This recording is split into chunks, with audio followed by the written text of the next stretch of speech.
welcome.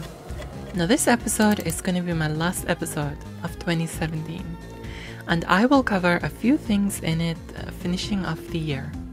Hopefully to start off the next year with nice juicy new videos about my Amiga 600 Vampire V2 and many other projects of course. Firstly, this video is part 2 of my retro setup update, and the links to part 1 and all the other setup videos I've done are in the description below. It's also going to double up as an unboxing of my new HDMI switcher. And finally, an end to the year with shoutouts and recommendations on videos and channels to check out. In other words, this video is a nice treasure chest of goodies, so do dig into the description below and dig out all those treasures. Now today I have an unboxing here, and this is part of my retro setup update, and I thought I'd include it because even though it just seems like a simple HDMI switch, there's a big freaking avenue to explore here. I mean, I remember at first I got this simple switcher from eBay. It's just like 1 to 3 SCART switcher with an automatic switch but also a manual select. I just thought, okay, this is as simple as that, and I'll plug it in, end of story. But it turns out that it wasn't. There was so many other options. Some were recommended, some were highly not recommended. So I was just like, okay, for those of you who do not know, and this is one which I've just taken a risk on. I've just decided to kind of like, okay, let's just, buy this because it seems good, and I'll just put it out there, since there's not much information out there anyway. Now the Raspberry Pi just does not like this, or this does not like the Raspberry Pi. It just doesn't trigger it, and I think that's just because there's not enough power, because this is taking up a lot of power. So let's check out this solution here. I've linked the place where I got it and the price and everything, well, the link to the actual product info itself in the description below. So it comes with that, and some leads. Cool, it comes with a HDMI lead. That's good.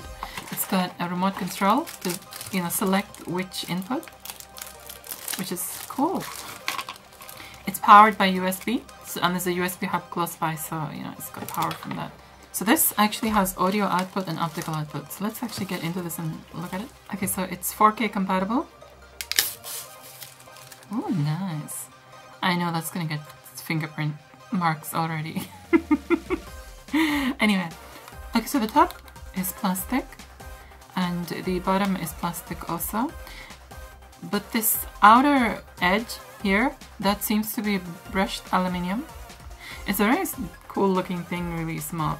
It has audio out analog and audio out toslink, which is the digital out, the optical out, so I can connect it to my mini disc recorder and record Amiga directly, or Commodore 64 or whatever, direct to mini disc, so that's good. So it's got 4 HDMI inputs and 1 output, that's good. 5V DC, that's for the USB powered there. And it's basically simple. I'm actually very impressed that this thing has come with a HDMI cable, because normally these sort of things never come with HDMI cables, or if they come with one, they come with flimsy ones. This seems, pretty good, because this thing seems, way more sophisticated than, the other thing, the other one. What the freak was that? Oh, it's snow on my roof. Let's see if the remote works. Obviously, that's really cool. You have the remote control of your, which input you have, which SCART input, freaking HDMI input you have. And that's brilliant. Nice. Okay, so far I am liking this. So let's test it with the Raspberry Pi to see if it works with that, because that's the issue I had with the other one. Okay, so let's set this thing up here. And it's really good that it's tiny and low profile. I don't think there's any reason for it to be any bigger, to be honest. I have a shorter HDMI cable here, which is spare, and why use a long one when it's just next to it? And whenever it comes to video cables, audio cables, and things like that, the shorter the better, really. So this is the output. This is going to the monitor, to this monitor here, and input 1 is the SCART switcher, the upscaler, which is connected to the SCART switcher. freaking thick cables. This is my niece's PlayStation 4. And just for test purposes, my Amiga Pi project here is it's going to be the third input, just to test if Raspberry Pi and stuff works on this one. And I do have another short cable here. I seem to have more of these than I thought. I must have bought one spares at some point. Oh well, they're great for test situations like this. So we plug the power in here for the HDMI switcher. Don't worry, you'll get your place back. Because we have input 1, which is the Amiga 1200 here. We have input 2, which should be the PlayStation.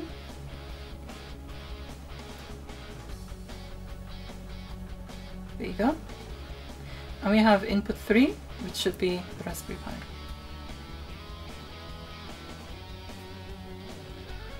Yay! Fantastic! The Raspberry Pi works. So this works on Raspberry Pi, just to confirm. Even though the freaking thingy might be wrong, the resolution. But that's a maybe in there. I need to get into Raspberry Pi projects as well, because I still have a lot to do with these.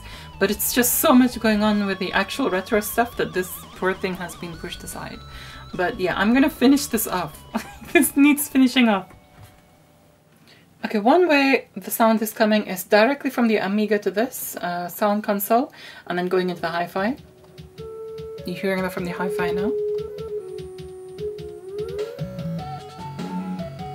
Now, let's mute that and connect an external speaker here.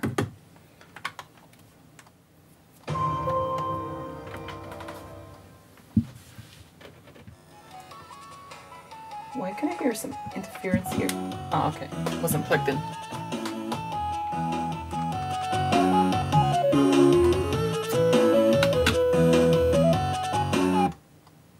Let's stop that and see if there's any interference we can hear.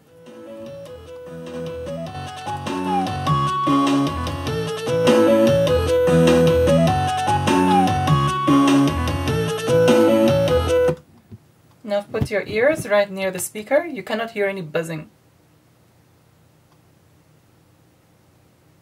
It's just fine. Normally you can hear like a bzzz thing going on. But here, no.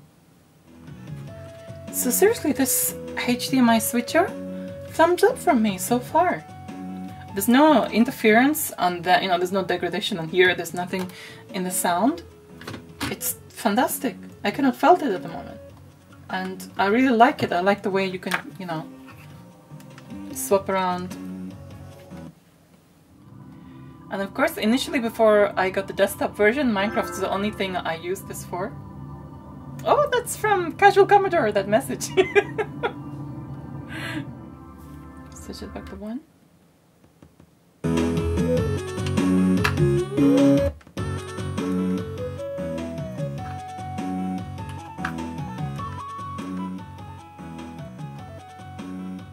While finishing up for the rest of the year, I thought I'd let you watch me color the place up a bit, since I have a thing for lights and certain colors. So, holiday season watches. Well, you know the type. You spend a day snacking and binge watching videos with a cozy season mood all around you. If you haven't done so already, check out Retro Man Cave's video about MIDI on the Amiga. It features myself and others such as Jarlath of Amiga Ireland podcast, also Dimitri, who is a modern vintage gamer, and others also. I really enjoyed working on this video and collabing with the rest of them. Also check out on the Retro Tips video montage of Christmas gaming memories of many YouTubers, myself included, as well as others such as Kim Justice, Lactobacillus Prime, Top Hat Gaming Man, The Highlander, and many more.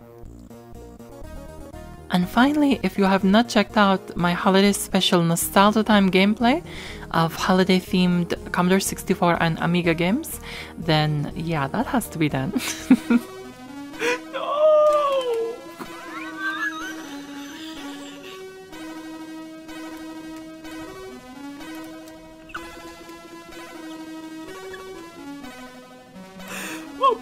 Pee off! It's over there!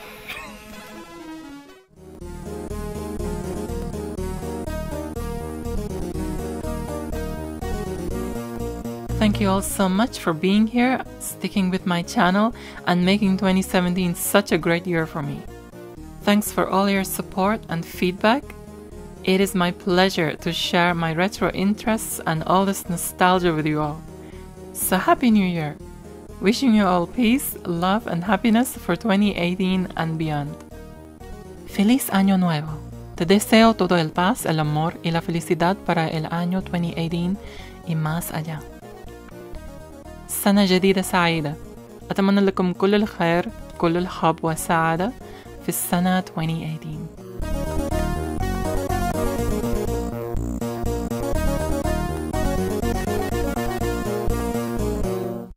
For their generous donations, I would like to say a big thank you to my patrons: Casual Commodore, Robert Minitz, Gadget UK 164, Hazemaker, Rudiger Stiedel, Carsten Larad, Thomas Muller, Al Hunt, Boris Matishin, Matt Shepkar, James Burr, Sophie Leroy, Jan Beta, Thomas Brezina, Sean O'Keefe, Matthew, Cameron Armstrong, Rofe Otterstein, Linus Johansson, Anthony Whittington, Jim Leonard, Carrie S. Turner, The Deeply Cynical, Mickey Holm, and Espen Gulbeck. If you wish to support me on Patreon, the link is in the description below, as well as links to my patrons' websites or YouTube channel.